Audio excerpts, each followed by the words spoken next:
Good morning ભાઈ, કેમ છો? બધા સ્ટુડન્ટ મજામાં છો? હા એમ કહો જોરથી. હા એમ તો મજા આવે. છોકરું બોલે ને તો મજા આવે કઈ નહીં. રુદ્ર, આ ઉપાધ્યાય રુદ્ર બહુ શરમાય. ચલો આપણે સ્ટાર્ટ કરીએ આજનું મેનુ. ગઈકાલે આપણે જરા ટૂંકો લેક્ચર લીધો હતો. આજે જરા લાંબો ખેંચવો પડશે. આયનીકરણ એન્થાલ્પીથી વિરુદ્ધ પ્રક્રિયા છે. ઇલેક્ટ્રોન પ્રાપ્તિ એન્થાલ્પી. શું? ઇલેક્ટ્રોન પ્રાપ્તિ એન્થાલ્પી. શું મતલબ નીકળે ઇલેક્ટ્રોન પ્રાપ્તિનો? ઇલેક્ટ્રોન મેળવવાનો. આયનીકરણનો શું મતલબ કરતા હતા તમે? કે ભાઈ ઇલેક્ટ્રોન દૂર કરવાનો. કોઈ ઇલેક્ટ્રોન દૂર કરે ને તો કયો આયન બને? તો કે ધન આયન બને. જો એક સિમ્પલ વાત સમજો કે આ ન્યુક્લિયસ છે, એની અંદર ધન વીજભાર છે, કક્ષામાં ઇલેક્ટ્રોન છે. ધન અને ઋણ વચ્ચે શું છે? તો કે અહીંયા આકર્ષણ હોય અને આ આકર્ષણને તોડી ને ઇલેક્ટ્રોનને બહાર નીકાળી દેવાનો છે. એટલે આ જે પરમાણુ ધારો કે m છે તો એ ઇલેક્ટ્રોનને ગુમાવીને ધન આયન બનશે અને ઇલેક્ટ્રોન કક્ષામાંથી છૂટો પડી જશે. એટલે અહીંયા ઇલેક્ટ્રોનને તમે કાઢી મૂક્યો છે ને ઇલેક્ટ્રોનને કાઢી મૂક્યો છે તો કયો આયન બન્યો છે? ધન આયન.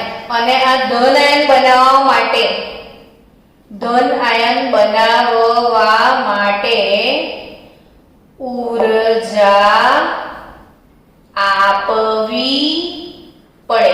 અર્થાત કે આ પરમાણુ જે છે એ ઉર્જાનું શું કરતો હતો? શોષણ કરતો હતો. અને જે પ્રક્રિયા દરમિયાન ઉર્જાનું શોષણ થાય છે, તું આમાં ધ્યાન આપજે પાછી. ઉર્જાનું શોષણ થાય છે જેને શું કહેવામાં આવે છે? ઉષ્મા શોષક. જે પ્રક્રિયા દરમિયાન શું થાય? ઉર્જાનું શોષણ. જેમ કે દેખો બરફ છે. બરફ તમે ડીશમાં મૂકો અને બહાર ખુલ્લો મૂકી દો તો તમે શું ઓબ્ઝર્વેશન કરશો? તો તમારો જવાબ એવો હશે કે બરફ પીગળી જશે. હવે એકચ્યુઅલી બરફ કેવી રીતે પીગળે? તો બરફે વાતાવરણમાંથી શું કર્યું? ઉર્જાનું શોષણ. સમજ્યા તમે? આજુબાજુ ગરમી છે, એ ગરમીનું બરફ શું કરે છે? શોષણ. તો બરફને પીગળવાની પ્રક્રિયા કેવી કહેવાય? ઉષ્મા શોષણ. એટલે અહીંયા જો કોઈ તટસ્થ પરમાણુ ઇલેક્ટ્રોન ગુમાવે તો એ ઉર્જાનું શું કરે? શોષણ. અને આ ઘટનાને આપણે આયનીકરણ કહીએ છીએ. ને આ આયનીકરણની ઘટના હંમેશા કેવી હશે? ઉષ્મા શોષક. એટલે એવું કહેવાય કે કોઈ તટસ્થ પરમાણુ ઉર્જાનું શોષણ કરે અને ધન આયન બનાવે છે. ઉર્જાનું શોષણ કરીને શું બનાવે છે? ધન આયન. તો એક કામ કરો, તમે અહીંયા ઊભા રહેશો તો બી દેખાશે. જો તને ત્યાંથી ના દેખાતું હોય તો અહીંયા ઊભા રહે. ભણવું જ છે ને આપણે. તો અહીંયા કોઈ ધન આયન ઉર્જાનું શું કરશે? શોષણ. શું બનશે? m પ્લસ આયન બનશે. તો અહીંયા m વત્તા ધારો કે 340 કિલોજૂલ પર મોલ ઉષ્મા છે. તો આ લખાય કઈ રીતે? તો એ યાદ રાખો ખાસ કે આયનીકરણ એન્થાલ્પીનું સિમ્બોલ શું લખતા હતા? Delta H. પછી અહીંયા નાનું I લખતા હતા. I એટલે આયોનાઇઝેશન એટલે આયનીકરણ. તો આ સિમ્બોલ અથવા આપણે IE પણ એને લખતા હોઈએ છીએ. તો એની કિંમત શું લખાય? તો કે અહીંયા શોષાય છે ને એટલે એની કિંમત પ્લસ 340 કિલોજૂલ પર મોલ આવું લખાય. કિલોજૂલ પર મોલ. અથવા એનો એકમ ક્યારેક ઇલેક્ટ્રોન વોલ્ટ પર એટમ પણ આવી શકે. એટલે અહીંયા કિલોજૂલ પર mall as well as electron volt પર એટમ આ એકમ પણ આવી શકે છે. તો અહીંયા હવે એનેથી ઊંડી પ્રક્રિયા સમજો કે અત્યાર સુધી ઇલેક્ટ્રોનને આપણે મેળવતા હતા, હવે શું કરવાનું છે? આપણે ઇલેક્ટ્રોનને ગુમાવવા, સોરી, ઇલેક્ટ્રોનને ગુમાવતા હતા, હવે શું કરવાનું છે? ઇલેક્ટ્રોનને મેળવવાનો છે. તો ઇલેક્ટ્રોનને મેળવીશું એટલે આ ન્યુક્લિયસ છે, આપણી કક્ષા ખાલી છે ને બહારથી કોઈકનો ઇલેક્ટ્રોન આપણે અહીંયા ઘુસાડવાનો છે. બહારથી કોઈકનો ઇલેક્ટ્રોન આપણે અહીંયા શું કરવાનો છે? ઘુસાડવાનો છે. જ્યારે ઇલેક્ટ્રોનને કાઢવો તો ઊર્જા આપવી પડતી, ઇલેક્ટ્રોન આવે તો શું થાય? વિચારો, આવે તો શું થાય? ઊર્જા ઉત્સર્જન થાય કે બહાર ફેંકી. જો હું તમને એક બીજું એક્ઝામ્પલ આપું, હમણાં તમે બરફવાળું ઉદાહરણ સમજીએ કે બરફને વાતાવરણમાં મૂકી દઉં તો બરફ પીગળી જાય, તો તમે રીઝન શું આપો છો? કે વાતાવરણમાંથી એણે શું કર્યું છે? ઊર્જાનું શું કર્યું છે? વાતાવરણમાંથી એણે શોષણ કર્યું છે, બરાબર.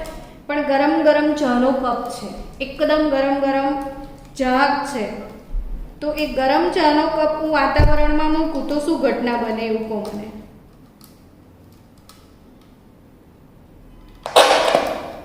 ગરમ ચાનો કપ વાતાવરણમાં મૂકીએ તો શું ઘટના બને? બોલો. અલા, ગરમ ચા વાતાવરણમાં નહીં મૂકીએ, તમે હજી સુધી આનો જવાબ ના આપો, કેવું અઘરું કહેવાય. શું થાય? ઊર્જા, ચા ઠંડી પડી જાય. આપણી કોમન લેંગ્વેજમાં ચા ઠંડી પડી, પણ કઈ રીતે? કેમિસ્ટ્રીની ભાષામાં સમજો તો ચાની અંદર જે ઉષ્મા હતી એ ક્યાં ગઈ?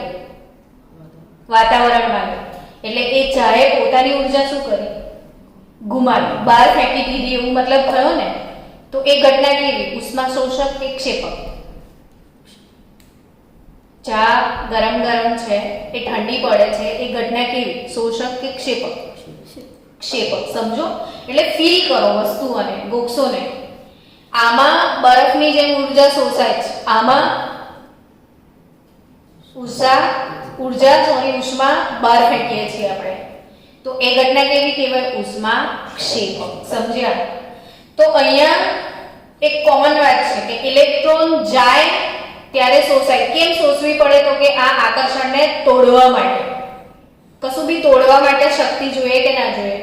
તો આ આકર્ષણને તોડવા માટે ઊર્જા જોઈએ ને આપણે આયનીકરણ કહીએ. જ્યારે અહીંયા ઊંધું છે. એક સરસ મજાનું ઉદાહરણ લઈએ, આપણે ક્લોરીનની વાત કરીએ. ચલો મને એવું કહો કે ક્લોરીન કયા સમૂહનો સભ્ય છે? ક્લોરીનનો સમૂહ કયો?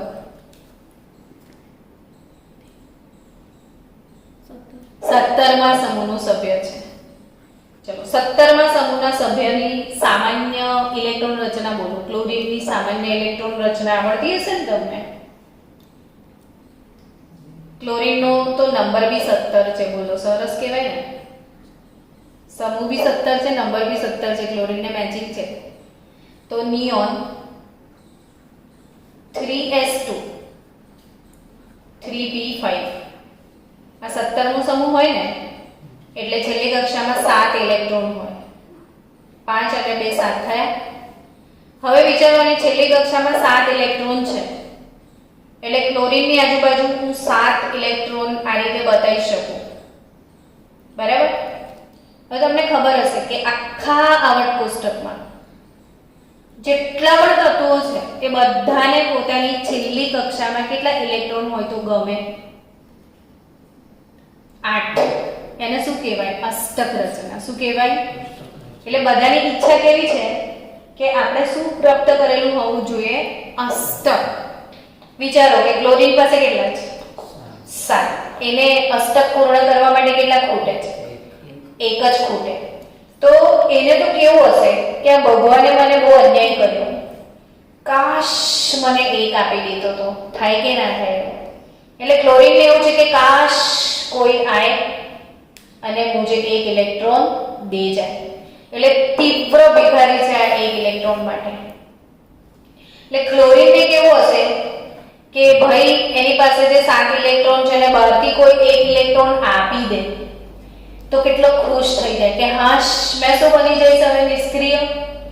એટલે એટલો બધો ખુશ થઈ જાય કે ભયંકર ખુશી વ્યક્ત કરે, ડીજે લઈને નાચશે.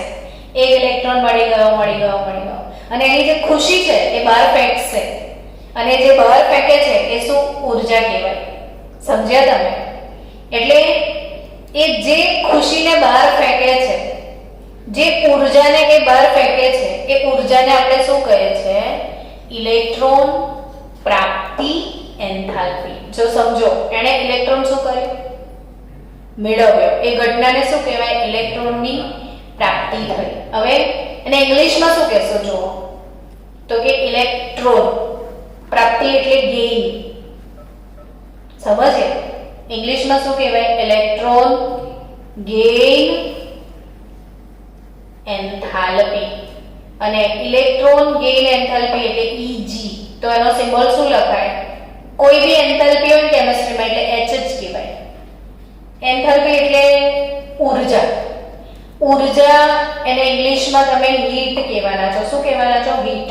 હીટનું સ્પેલિંગ શેનાથી સ્ટાર્ટ થાય? H થી. એટલે કોઈ પણ એન્થાલ્પીનો સિમ્બોલ H. હવે કઈ એન્થાલ્પી છે? તો કે ઇલેક્ટ્રોન પ્રાપ્તિ એન્થાલ્પી. એટલે અહીંયા શું લખવાનું? Eg. સમજો? મેં કીધું ખરું, તારો વાંક છે કે મારો? તો આ શું કહીશું? ઇલેક્ટ્રોનનો E, ગેઇનનો G. ઇલેક્ટ્રોનનો E, ગેઇનનો શું? G. તો આને કઈ એન્થાલ્પી કહેવાય? Delta Eg H. હવે શું સમજ્યા તમે? એવું કહો મને કે કોઈ તટસ્થ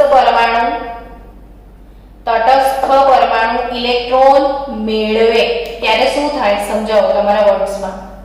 કોઈ ઇલેક્ટ્રોન મેળવે તો શું થાય? ઉર્જા. ક્લોરીન એક ઇલેક્ટ્રોન મેળવે તો શું થાય? ઉર્જા મુક્ત કરે. કેમ કે એને એક મળી ગયો. એને કરવું શું હતું? એક ઇલેક્ટ્રોન મેળવવો હતો ને. એક ઇલેક્ટ્રોન મેળવવા માટે ઉતાવળો હતો ને. હવે કોઈ એને આપી દીધો તો શું કરે? ઉર્જા મુક્ત કરશે. અને જે પણ ઉર્જા મુક્ત કરે, તમને ખ્યાલ હોય તો ક્લોરીન 349 કિલોજૂલ પર મોલ ઉર્જા મુક્ત કરે છે. એટલે એવું સમજો કે આ ક્લોરીન છે, એણે એક ઇલેક્ટ્રોન મેળવ્યો, એ બની ગયો Cl- ને એ વખતે એણે કેટલી ગરમી બહાર ફેંકી દીધી, કેટલી ખુશી બહાર વ્યક્ત કરી? 349 કિલોજૂલ પર મોલ ઉર્જા એણે મુક્ત કરી. તો ક્લોરીનની ઇલેક્ટ્રોન પ્રાપ્તિ એન્થાલ્પી કેટલી કહેવાય? 349 કિલોજૂલ પર મોલ. અને મુક્ત થાય છે એટલે અહીંયા સાઇન કયો લેવાનો? માઈનસ. તો અહીંયા સમજી ગયા હશો તમે કે જ્યારે સોડિયમ ગેસ ઇલેક્ટ્રોન ગુમાવે, ધન આયન બનાવે, ત્યારે એ 496 કિલોજૂલ પર મોલ ઉર્જાનું શોષણ કરે છે. એટલે અહીંયા આવું લખાય કે સોડિયમ ગેસ પ્લસ 496 કિલોજૂલ પર mall gives Na plus electron. આ કઈ એન્થાલ્પી કહેવાય? તો કે આયનીકરણ એન્થાલ્પી. એ કોષમાં શોષાય છે એટલે એનું ચિહ્ન પ્લસ આવે. આ શોષાતી નથી, મુક્ત થાય છે એટલે એનું ચિહ્ન કેવું આવે? માઈનસ. એટલે ઇલેક્ટ્રોન પ્રાપ્તિ એન્થાલ્પી ને આયનીકરણ એન્થાલ્પી વચ્ચેનો તફાવત સમજો. આ પ્રક્રિયા હંમેશા ઉષ્મા શોષક હોય છે એટલે એનું ચિહ્ન ધન આવે છે. જ્યારે આ પ્રક્રિયા ઉષ્મા ક્ષેપક અને શોષક બંને હોઈ શકે. ફિક્સ નથી કે હંમેશા એક ક્ષેપક હશે, આ હંમેશા શોષક હશે, આ હંમેશા ક્ષેપક હોય એવું જરૂરી નથી. કોઈ કેસમાં કેવી હશે? શોષક. તો હવે આપણે શરૂ કરીએ એક્ચ્યુઅલ ટોપિક, ઇલેક્ટ્રોન પ્રાપ્તિ એન્થાલ્પી, એની વ્યાખ્યા અને એની ઊંડી સમજણ. તો ઇલેક્ટ્રોન પ્રાપ્તિ એન્થાલ્પી ડેલ્ટા EgH. વ્યાખ્યા સમજો કે વાયુરૂપ 1 મોલ વાયુરૂપ તટસ્થ પરમાણુ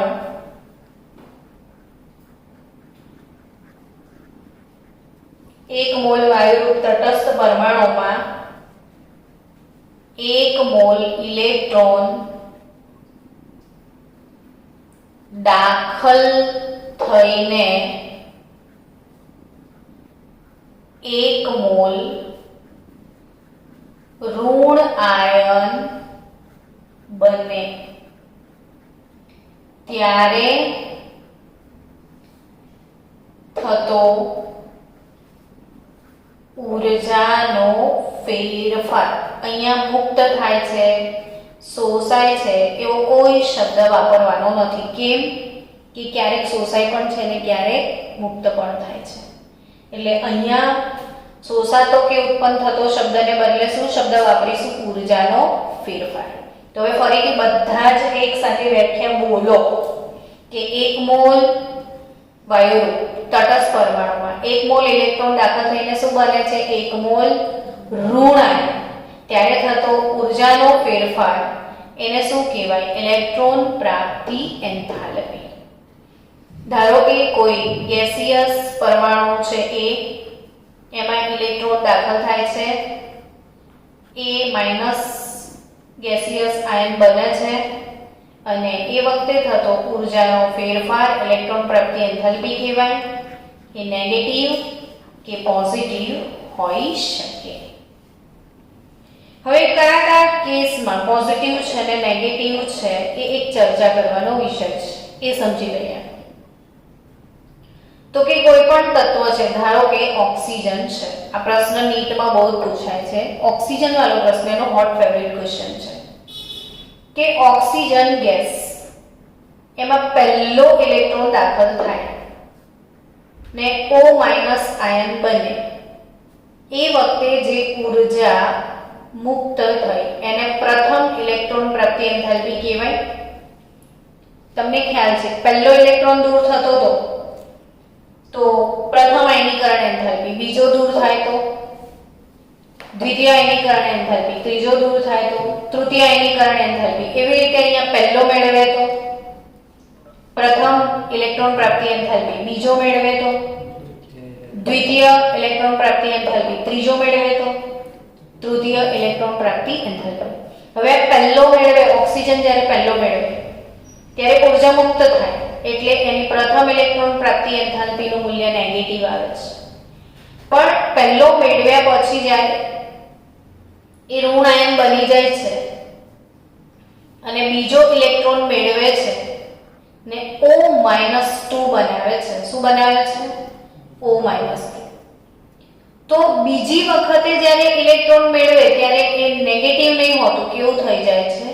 પોઝિટિવ. હવે પ્રશ્ન એમ થાય આના કેમ પોઝિટિવ છે? આના માટે નીટમાં MCQ હોય છે મોટા ભાગે, એટલે કોમ્પિટિટિવ લેવલે આ કામની વસ્તુ છે જે યાદ રાખજો કે ભાઈ ઓક્સિજન બીજો ઇલેક્ટ્રોન મેળવે ત્યારે નેગેટિવ કેમ ઊર્જા ઉત્પન્ન નથી થતી, શોષાય. કારણ કે આના પર કયો વીજભાર બોલો? ચલો O-1 એટલે કયો વીજભાર? આ કયો વીજભાર કહેવાય? ઋણ વીજભાર કહેવાય. આના પર કયો? ઇલેક્ટ્રોન પર કયો? ઋણ. અચ્છા, ઋણ અને ઋણ વચ્ચે શું થાય? એમ ઋણ અને ઋણ વચ્ચે આકર્ષણ થાય. ઋણ અને ઋણ વચ્ચે આકર્ષણ થાય કે અપાકર્ષણ થાય? બે ઋણ આમ મૂકો તો એકબીજાથી ખેંચાય કે દૂર જાય? અપાકર્ષણ. ક્યારે આકર્ષણ થાય એમ કહો? ધન અને ઋણ વચ્ચે વિરુદ્ધ વીજભાર હોય ને તો આકર્ષણ થાય અને સમાન વીજભાર હોય તો અપાકર્ષણ થાય. તો ઋણ અને ઋણ વચ્ચે શું થશે? આકર્ષણ થશે કે અપાકર્ષણ? અપાકર્ષણ. તો આ ઇલેક્ટ્રોન આમાં જવાની વિચારશે કે નહીં વિચારે? આ નજીક આવે પણ પેલો એને ધક્કો મારશે, લાત મારશે, દૂર હો જાવ એની નજરો છે. એટલે આ એને એક્સેપ્ટ કરવા તૈયાર નથી. પણ આપણે તો બનાવવાનો જ છે O-2. એટલે આપણે એને શું કરશું? જાને હમણાં એક ઝપટ મારીશ તો ધક્કો મારીને ઘુસાડી દઈશું જબરજસ્તીથી. તો આપણે એને જબરજસ્તી ઘુસાડવો પડશે. અને વોટ એવર જબરજસ્તી ઇઝ હિયર, આપણે ઊર્જા આપવી પડશે. તો આપણી જબરજસ્તીનો મતલબ આપણે શું કર્યો છે? ઊર્જા આપી છે. સમજે? એટલે સેકન્ડ ટાઈમ આપણે આપવી પડે છે એટલે પોઝિટિવ. તો ઇલેક્ટ્રોન ગેઇન એન્થાલ્પી જે પ્રથમ છે એ ઓક્સિજન માટે નેગેટિવ છે, પણ દ્વિતીય ઇલેક્ટ્રોન ગેઇન એન્થાલ્પી જે ઓક્સિજન માટે છે એ કેવી છે? પોઝિટિવ. ને અહીંયા હું તમને વેલ્યુ મેન્શન કરું તો પ્રથમ આયનીકરણ એન્થાલ્પી ઓક્સિજનની છે ને બાળકો, એ છે -141 કિલો જૂલ પર મોલ. કેટલી છે? -141 કિલો જૂલ પર મોલ. અને દ્વિતીય આયનીકરણ એન્થાલ્પી જે છે એ શોષાય છે એ +780 કિલો જૂલ પર મોલ જેટલી છે. એટલે પહેલી વખતે મુક્ત થાય છે ત્યારે બીજી વખતે શું થાય છે? એમાં શોષણ થાય છે. તો એવું જ સલ્ફરની વાત કરી કે ભાઈ સલ્ફર છે, એક ઇલેક્ટ્રોન મેળવે, શું બને? S-1. પહેલો ઇલેક્ટ્રોન મેળવશે તો પ્રથમ ઇલેક્ટ્રોન પ્રાપ્તિ એન્થાલ્પી નેગેટિવ હશે. એની નેગેટિવ છે -200 કિલો જૂલ પર મોલ.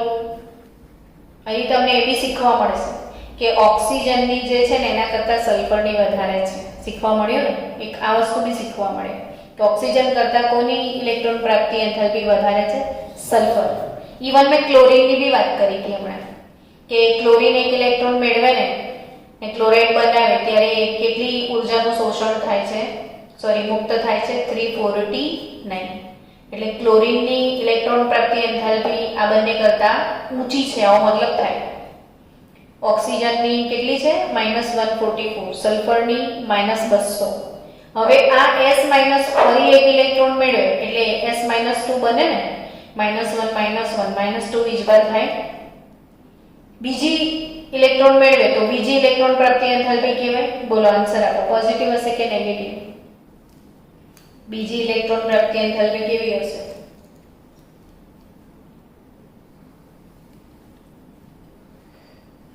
બીજી કેવી હશે? દર્શ પહેલી કેવી એમ કે છે અને બીજી પોઝિટિવ. કેમ બીજી પોઝિટિવ? બધામાં બીજી પોઝિટિવ હોય. બીજા પછી ત્રીજી તમે કરો તો એ બી પોઝિટિવ જ હોય. કેમ? તો કે આ શું છે? કયો વીજભાર છે? આ કયો છે? ઋણ વચ્ચે શું થાય? અપાકર્ષણ. તો ઇલેક્ટ્રોન જાય ના જાય. એ અપાકર્ષણને શું કહેવાય છે ખ્યાલ છે તમને? સ્થિર વિદ્યુત અપાકર્ષણ. જ્યારે વીજભારો વચ્ચે હોય ને, બે વીજભારો વચ્ચે, તો એને સ્થિર વિદ્યુત બળ કહેવાય. તો આ સ્થિર વિદ્યુત અપાકર્ષણ યાને ઇલેક્ટ્રોસ્ટેટિક અપાકર્ષણ થાય. હવે આને અપાકર્ષણ થાય એટલે આને સ્વીકારવા તૈયાર નથી. આ એક સીધી વાત છે. આને આ છોકરી ગમતી નથી ને બાપાને એની જોડે શું કરાવું છે? લગ્ન કરાવવું છે. તો વોટ વિલ અવર બાપા ડૂઝ? તો બાપા શું કરશે? જબરજસ્તી જ કરશે ને ભાઈ. અલ્ટિમેટલી લગ્ન કરાવીને મૂકી જ દે છે આપણા બાપાઓ. ઇન્ડિયન બાપાઓ તો સાંભળે જ નહીં કોઈનું. એટલે અહીંયા આ નેગેટિવ ચાર્જ, બે नेगेटिव वच्चे શું થાય છે? अपाकर्षण. तो भी जोर जबरदस्ती से भी इनका शादी तो हो जाता है.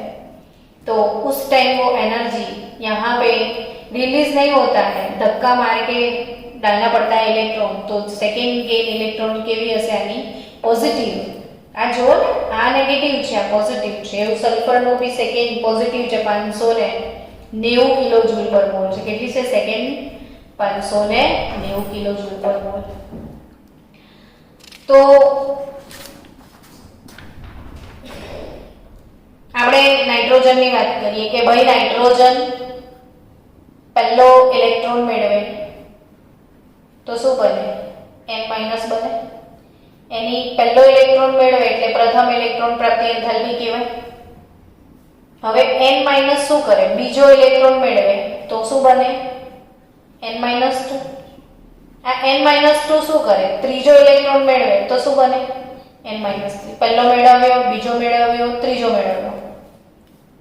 પહેલો મેળવે તો એ પ્રથમ ઇલેક્ટ્રોન પ્રાપ્તિ એન્થાલ્પી, બીજો મેળવે તો દ્વિતીય, ત્રીજો મેળવે તો તૃતીય. 3 સ્ટેપમાં થાય આ કામ. હવે આપણે 3 નો ટોટલ મારી દઈએ તો કે N- કટ, N-2 કટ. શું બચ્યું બોલો? N gas plus 1 2 3 electron direct gives 3 electron મેળવે તો કયો ચાર્જ આવે? -3. તો આ પ્રક્રિયાની કુલ એન્થાલ્પી જે છે, કુલ એન્થાલ્પી એ તમે 3 સમીકરણનું ટોટલ કરેલું તો આ ત્રણેય ઉર્જાનું શું થાય? Total. Delta Eghn plus delta EgH2 plus delta EgH3. તો આઈ થિંક આ ત્રણે ત્રણ સ્ટેપનો શું થાય? સરવાળો થાય. તો આ એક સમજજો. તમને કોમ્પિટિટિવ લેવલે બીજો એક શબ્દ તમારી ટેક્સ્ટબુકમાં આવશે, ઇલેક્ટ્રોન એફિનિટી શબ્દ આવશે. એટલે ઇલેક્ટ્રોન બંધુતા. કયો શબ્દ આવશે? ઇલેક્ટ્રોન બંધુતા. બંધુતા એટલે શું? તો કે ભાઈબંધી. ભાઈબંધી એટલે ઇલેક્ટ્રોન માટે આકર્ષણ. ઇલેક્ટ્રોન એફિનિટી એટલે શું? ઇલેક્ટ્રોન માટે આકર્ષણ. તો આ ઇલેક્ટ્રોન ગેઇન એન્થાલ્પી જે છે અને ઇલેક્ટ્રોન એફિનિટી વચ્ચે શું સંબંધ છે? તો કે જનરલી ઇલેક્ટ્રોન એફિનિટી એટલે માઈનસ ઇલેક્ટ્રોન ગેઇન એન્થાલ્પી યાની delta EgH minus 5/2 RT. Actually આ સંબંધ છે. કેમ? તો કે જે ઇલેક્ટ્રોન એફિનિટી છે ને, કોઈ તત્વને ઇલેક્ટ્રોન માટે કેટલો પ્રેમ છે એ નિરપેક્ષ 0 કેલ્વિન તાપમાને એટલે કે 273 કેલ્વિન તાપમાને શોધવામાં આવે છે. જ્યારે આપણો પરમાણુ તો રૂમ તાપમાને હોય, ગમે તે તાપમાને હશે. એટલે અહીંયા એક તાપમાનના હિસાબથી ગણવાનું હોય છે. સૂત્ર શું છે? ઇલેક્ટ્રોન બંધુતા E બરાબર માઈનસ ડેલ્ટા EgH ઇલેક્ટ્રોન પ્રાપ્તિ એન્થાલ્પી માઈનસ 5/2 RT. આ R વાયુ અચળાંક છે. આ બધું તમને અત્યારે નહીં ખબર પડે, જસ્ટ તમે નોલેજમાં રાખો કે આટલો સંબંધ છે. આવું કંઈક પૂછાય તો પણ આ 5/2 RT ની કિંમત આપણે ગણવા બેસીશું તો 2.5 કિલોજૂલ પર મોલ આટલી ઓછી હોય છે. એટલે આને અવગણી નાખે છે એ લોકો. એટલે electron affinity just minus delta EgH. મતલબ શું થાય કે તમને એમ કે ઓક્સિજનની ઇલેક્ટ્રોન પ્રાપ્તિ એન્થાલ્પી કેટલી હતી? -141 કિલોજૂલ પર મોલ છે. તો એનો ઇલેક્ટ્રોન એફિનિટી કેટલું? આવો ક્વેશ્ચન પૂછે તો એટલું જ 141. બટ ચિહ્ન બદલાય છે કે ઇલેક્ટ્રોન પ્રાપ્તિ એન્થાલ્પી ઋણ હોય તો ઇલેક્ટ્રોન એફિનિટી ધન હોય. સમજી ગયા? તો આ એક અગત્યની વાત યાદ રાખજો કે ઇલેક્ટ્રોન બંધુતા, ઇલેક્ટ્રોન એફિનિટી EA અને ઇલેક્ટ્રોન પ્રાપ્તિ એન્થાલ્પી એટલે ડેલ્ટા EgH એ સેમ જ હોય, ખાલી ચિહ્ન બદલાય. ઇલેક્ટ્રોન પ્રાપ્તિ એન્થાલ્પી ઋણ હોય તો એફિનિટી ધન લેવાય. બસ આટલો જ ડિફરન્સ છે. હવે આગળ વધીએ. કેટલું ટાઈમ છે જો તો? 12 છે ને હજી? ચલો હવે સમજીએ આગળ ઇલેક્ટ્રોન પ્રાપ્તિ એન્થાલ્પી એના અગત્યના કિસ્સાઓ સમજીએ. શું આવશે એના અગત્યના કિસ્સાઓમાં? કે ભાઈ એક જ ગ્રુપમાં અને એક જ સમૂહમાં શું સીન થશે એ જ આવશે ને આપણે તો એક જ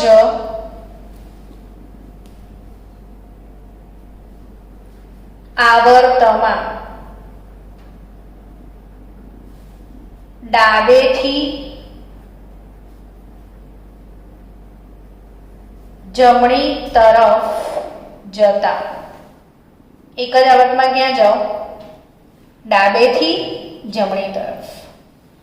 તો શું ચેન્જ આવે? એક જ આવર્તમાં ડાબેથી જમણી તરફ જતા શું ચેન્જ આવે? તો કે બધાને ખબર છે કે એક જ આવર્તમાં ડાબેથી જમણી તરફ જાઓ તો કદમાં શું થાય? ઘટાડો. એ તો આવડે છે ને તમને કે નથી આવડતું? આ આવડે છે ને કે એક જ આવર્તમાં તમે આમથી આમ આવો તો કદમાં શું થાય? ઘટાડો. જો આપણે બીજો આવર્તની વાત કરીએ, સેકન્ડ આવર્ત, કોને ખબર છે બીજા આવર્તમાં તત્વો? બોલો ચલો. પહેલા આવર્તમાં કેટલા તત્વો? પહેલા આવર્તમાં કેટલા તત્વો? બે. કયા કયા? હાઇડ્રોજન અને હિલિયમ. અને બીજા આવર્તમાં કેટલા તત્વો? 8. ભાઈ આવર્ત કોષ્ટક, આખો ચેપ્ટર આવર્ત કોષ્ટક પર છે ને આવર્ત કોષ્ટક નથી આવડતું તો પ્રકરણ બહુ જ અઘરું છે. બીજા આવર્તમાં કેટલા તત્વો એવું કહો મને? 8. હવે તમને એવી ખબર હોવી જોઈએ કે કયા 8? Lithium, beryllium, boron. તો લી, બે, બ, ક, નો, ફ. અને બકનોફની વાત કરીએ તો ઓક્સિજન હજી નાનો થઈ જાય અને ફ્લોરિન સાવ નાનો થઈ જાય. એટલે એક જ આવર્તમાં ડાબેથી જમણી તરફ આવો. કન્ટિન્યુ છે. કેટલી મિનિટ થઈ જો તો ચાલે છે ને? એક જ આવર્તમાં ડાબેથી જમણી તરફ જતા લી, બે, બ, ક, નો, ફ. બીજો આવર્ત એટલે ફટ લઈને ખબર પડવી જોઈએ કે 8 તત્વોને આ વાળા જ. ત્રીજા આવર્તમાં કેટલા તત્વો? 8. કયા? તો નાથાલાલ માસ્ટરે અલીગઢ સ્ટેશન પર સડેલા કેળા આરોગ્યા. શીખવાડેલું છે જો. નાથાલાલ માસ્ટરે અલીગઢ સ્ટેશન પર સડેલા કેળા આરોગ્યા. નાથાલાલ માસ્ટર અલીગઢ સ્ટેશન પર સડેલા કેળા આરોગ્ય. આપણો કયો આવર્ત છે? ત્રીજો આવર્ત. એમાં બી કેટલા તત્વો છે? 8. કોઈ પણ આવર્તમાં ડાબેથી જમણી તરફ જતા કદમાં શું થાય છે? ઘટાડો થાય છે. ડન. હવે જો કદ ઘટે ને તો આ જો કે આ કેન્દ્ર હોય ને અહીં શું છે? ઇલેક્ટ્રોન. તો આમાં આકર્ષણ વધારે કે આમાં આકર્ષણ વધારે? આમાં વધારે આકર્ષણ હોય ને આમાં ઓછું આકર્ષણ હોય. Are you sure? Rudra, what do you say? આકર્ષણ કોનામ વધારે? આમાં કે આમાં? એટલું જ પૂછ્યું જ મેં. અરે ભાઈ, આમાં વધારે હોય. આ નજીક નહીં બેવ જણા અને આ દૂર છે. એટલે આ કેન્દ્ર અને ઇલેક્ટ્રોન વચ્ચે અંતર વધારે છે એટલે આકર્ષણ ઓછું અને આમાં આકર્ષણ વધારે હોય. તો આને ઇલેક્ટ્રોન મેળવવાની ખુશી વધારે હશે કે આને હશે? આને વધારે હોય. તો સૌથી વધારે આમ બી આપણે હમણાં જ સમજ્યા ને 17મા સમૂહને ઇલેક્ટ્રોન મેળવવાની ઈચ્છા બહુ હોય છે, જ્યારે પહેલા સમૂહવાળાને તો ઇલેક્ટ્રોન ગુમાવવાની ઈચ્છા. જો સમજો કે આ પહેલો સમૂહ અને આ 17મો સમૂહ. ઇલેક્ટ્રોન રચના બોલો. ચલો પહેલા સમૂહની સામાન્ય ઇલેક્ટ્રોન રચના શું? અચ્છા, પહેલો સમૂહ બોલો એટલે મને તૈયાર બી થઈ જાય. લી, ના, કી, રબ, સે, ફરિયાદ. ફરિયાદ એટલે ફ્રેન્શિયમ. ઇલેક્ટ્રોન રચના શું થશે? તો કે helium, neon, argon, krypton, xenon. આ શું થશે? 2s1, 3s1, 4s1, 5s1, 6s1. તો પહેલો સમૂહ ઇલેક્ટ્રોન રચના. હવે જો બધાની છેલ્લી કક્ષામાં એક જ ઇલેક્ટ્રોન વધારાનો છે એવું લાગે છે ને તમને? તો આ લોકોને કેવું હશે કે ભગવાને અમારી જોડે બી નાઇન્સાફી કરી, એક વધારા લ્યો ખાલી. કાશ આ એક ના હોતો તો આ લોકો કોના જેવા થઈ જતા? 18મા સમૂહ જેવા. બધાને કોના જેવું બનવું છે? 18મા સમૂહ જેવું. શું બધાની ટેન્ડન્સી કોના જેવી છે? 18મા સમૂહ. કેમ 18મા સમૂહમાં શું થઈ ગયું છે? તો કે બહુ સ્ટેબલ છે, બહુ જ સ્થાયી છે, બહુ નિષ્ક્રિય છે, કોઈ જવાબ નથી લાઈફમાં એમને. તો બધાને કે કોના જેવું બનવું હોય છે? 18મા સમૂહ જેવું, જેથી સ્થાયીતા પ્રાપ્ત કરે. એટલે આ લોકોને કેવી ટેન્ડન્સી છે કે કાશ મારો એક ઇલેક્ટ્રોન કોઈ લઈ જાય. અને એક ઇલેક્ટ્રોન કાઢવા માટે આ લોકો એટલા બધા પ્રતિક્રિયાત્મક છે કે તમે હવામાં ખુલ્લા રાખો તો બ્લાસ્ટ થઈ જાય. તમે હમણાં સાંભળ્યું લેબનોનમાં પેલો ધમાકો થયો એ કોઈ કેમિકલ કમ્પાઉન્ડનો થયો ને? તો આપણા જે આ બધા કેમિકલ છે ને એ તડાકા ભડાકા વાળા છે. આને સોડિયમનું જો તમે આટલું નાનું કણ આમ બહાર મૂકો ને, બ્લાસ્ટ થાય. સિંકમાં નાખો ને તો આખો રૂમ ધુમાડા ગોટે ગોટા થઈ જાય. આટલો બધો એક્ટિવ કેમ? તો કે ખાલી એક ઇલેક્ટ્રોન ગુમાવવા માટે. એ હવામાં કાઢો તો હવાને એમ કે મારો ઇલેક્ટ્રોન લઈ જાય, પાણીમાં નાખો તો પાણીને એમ કે મારો ઇલેક્ટ્રોન લઈ જાય. હું તમને આજે એક વિડીયો મોકલીશ સોડિયમની રાસાયણિક પ્રક્રિયાઓને જોજો. સોડિયમ ધાતુ કોઈની જોડે પ્રક્રિયા ના કરે એના માટે એને શેમાં પૂરી રાખવું પડે છે? કેરોસીનમાં. જો કેરોસીનની બહાર કાઢો તો બ્લાસ્ટ થાય, ખતરનાક બ્લાસ્ટ થાય. એટલે આ બધી ખૂબ જ પ્રતિક્રિયાત્મક છે એક ઇલેક્ટ્રોન ગુમાવવા માટે. આમને ગુમાવો જ. હવે 17 માની ઇલેક્ટ્રોન રચના. ચલો 17મો સમૂહ બોલો તો fluorine, chlorine, bromine, iodine, astatine. બોલો એકવાર ફરીથી તો આવડી જાય. Fluorine, chlorine, bromine, iodine, astatine. ફરી બોલો તો fluorine, chlorine, bromine, iodine, astatine. હવે એની ઇલેક્ટ્રોન રચના બોલો. તો બધામાં આ તો લખવાનું જ છે. Helium, neon, argon, krypton, xenon. બરાબર. ઇલેક્ટ્રોન રચના. હવે 17મો સમૂહ છે તો છેલ્લે 7 ઇલેક્ટ્રોન હશે. એટલે 2s2 2p5 થાય. આનું શું થશે ક્લોરીનનું? બોલો બોલો. 3s2 3p5. આનું 4s2 4p5. આનું 5s2 5p5. આનું 6s2 6p5. 4s પહેલા 3d10, 5s પહેલા 4d10, 6s પહેલા 5d10, 5d પહેલા 4f10. પણ દેખો બધાની છેલ્લી કક્ષામાં 7 ઇલેક્ટ્રોન દેખાય છે. હવે આને 7 છે. શું કરે તો નિષ્ક્રિય થાય? એક મેળવે. આને કેવું છે? કાશ ભગવાન તું મને આઈને એક ઇલેક્ટ્રોન આપી દે. આ સ્ટ્રોંગ દાનેશ્વરી છે વર્સિસ આ સ્ટ્રોંગ બિહારી છે. કાશ મુझे एक मिल जाता. આને કેવું છે? કાશ મેરા એક કોઈ લે જાતા. અને આ બંને ભેગા થઈ જાય તો કેવી મજા આવે. આ ગુમાવી દે, આ મેળવી દે, અને દુનિયાની સરસ મજાની એક જોડી તમને ખબર છે. આ ના હોય તો ગોર્યો થઈ જાય આપણી લાઈફ ટાઈમ. થાય ને ગોર્યો? તો NaCl કેટલું જબરદસ્ત કોમ્બિનેશન છે. એકકો દેના હે એકકો લેના હે જિંદગી. અને એવું સાંભળ્યું તમે કે આજે રસોડામાં મીઠાના ડબ્બામાં બ્લાસ્ટ થયો, 4 લોકોના મોત. અરે ભાઈ જિંદગીભર મીઠાના ડબ્બામાં આગ નહીં લાગવાની. બહુ જ થાય છે આ લોકો. પણ આ બનતા પહેલા આગ લગાડે એવા જતા બે બની ગયા પછી સ્થાયી થઈ ગયા. એવું કદી નહીં સાંભળ્યું 2 ચમચી મીઠું ખાવાની પેટમાં થયો બ્લાસ્ટ. બેગલ નહીં સાંભળ્યું એવું બધું? ના સાંભળાય. કેમ કે પોસિબલ નથી. મીઠું એટલું બધું સ્થાયી થઈ ગયું. એટલે સમજો કે આને મેળવવો છે અને ગુમાવવો. એટલે આને ગુમાવવાની ઈચ્છા છે. આને કેવી ઈચ્છા છે? મેળવવાની. તો તમે એક જ આવર્તમાં ડાબેથી જમણી તરફ જાઓ તો કદમાં શું થાય છે? ઘટાડો. કદમાં ઘટાડો થાય તો ઇલેક્ટ્રોન મેળવવાની વૃત્તિમાં શું થાય છે? વધારો થાય. ને ઇલેક્ટ્રોન મેળવવાની વૃત્તિમાં વધારો થાય અર્થાત કે આને ઇલેક્ટ્રોન મેળવવાની ઈચ્છા છે, આ લોકોને ગુમાવવાની ઈચ્છા છે.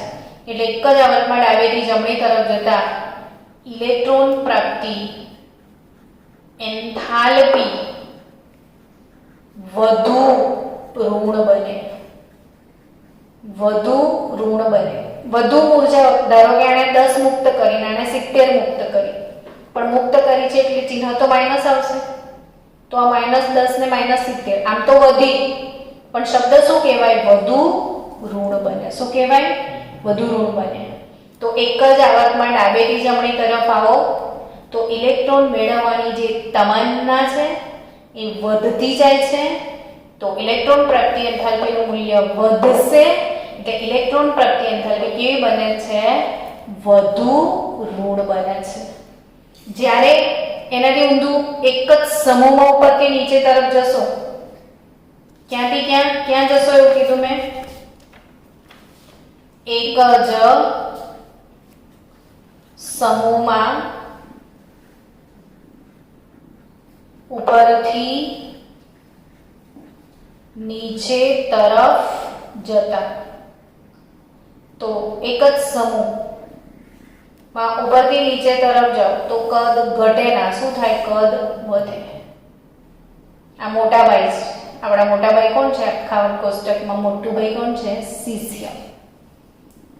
આખા આવર્ત કોષ્ટકમાં સૌથી મોટામાં મોટા કદના લીલાકી રબસે ફરિયાદ, મોટા મોટા કદના પરમાણુ પહેલા સમૂહવાળા, અને એમાંય મોટો એટલે આપણા મોટા ભાઈ કોણ? સીઝિયમ. હવે આટલો મોટો હોય તો આ ઇલેક્ટ્રોન મેળવે ના કોઈ દિવસ, શું કરે? ગુમાવે. એટલે ઉપરથી નીચે તરફ જાઓ તો ઇલેક્ટ્રોન પ્રાપ્તિ એન્થાલ્પીનું મૂલ્ય જે છે એ ઘટે. ટેણિયા મેણિયા લોકોને ઇલેક્ટ્રોન મેળવવાનું ગમે, મોટા ભાઈઓને ઇલેક્ટ્રોન ગમે ના, કાઢી મૂકી, જા નીકળ, દૂર હો જા મેરી નજરો સે. તો સીઝિયમને તો જેવો ઇલેક્ટ્રોન આવે છે ખૂટ નીકળે. ત્યારે આને એમ કે આવું હોય તો એ વાંધો નહીં, સાઈઝ નાની છે. તો નાના લોકો ઇલેક્ટ્રોન મેળવે, મોટા લોકો ઇલેક્ટ્રોન ગુમાવે. એટલે ઇલેક્ટ્રોન પ્રાપ્તિ એન્થાલ્પીનું મૂલ્ય ઉપરથી નીચે તરફ જાવ તો ઘટે. ઘટેનો મતલબ શું થાય? ઓછું ઋણ થાય. ઘટેનો બીજો મતલબ શું નીકાળવાનો? કે આ ઉર્જા મુક્ત કરે છે એટલે ચિહ્ન ઋણ આવશે મોટા ભાગના. એટલે ઘટે છે અર્થાત ઓછું ઋણ થાય, પોઝિટિવ તરફ જવાય. તો એક જ સમૂહમાં ઉપરથી નીચે તરફ જતા ઇલેક્ટ્રોન પ્રાપ્તિ એન્થાલ્પીનું મૂલ્ય ઘટે ને આયનીકરણનું મૂલ્ય પણ ઘટે જ. બંનેનો ટ્રેન્ડ સેમ છે. ઇલેક્ટ્રોન પ્રાપ્તિ બી ઘટે, આયનીકરણ બી ઘટે. જ્યારે સમૂહમાં આવર્તમાં ડાબેથી જમણી તરફ જાઓ તો ઇલેક્ટ્રોન પ્રાપ્તિ તો વધે, ડેલ્ટા IH પણ શું થાય છે? વધે. તો હવે આપણે કાલે શીખીશું અપવાદના કિસ્સાઓ, કે ભાઈ કોનું ધન મૂલ્ય છે, એક જ આવર્તમાં કયા કયા અપવાદો છે ઇલેક્ટ્રોન પ્રાપ્તિ એન્થાલ્પીમાં. તો કાલનો આપણો ટોપિક રહેશે અપવાદો અને સાથે સાથે વિદ્યુત ઋણતા. કયો ટોપિક કાલે ભણીશું? વિદ્યુત ઋણતા અને એના સ્કેલ. તો મળીએ કાલે.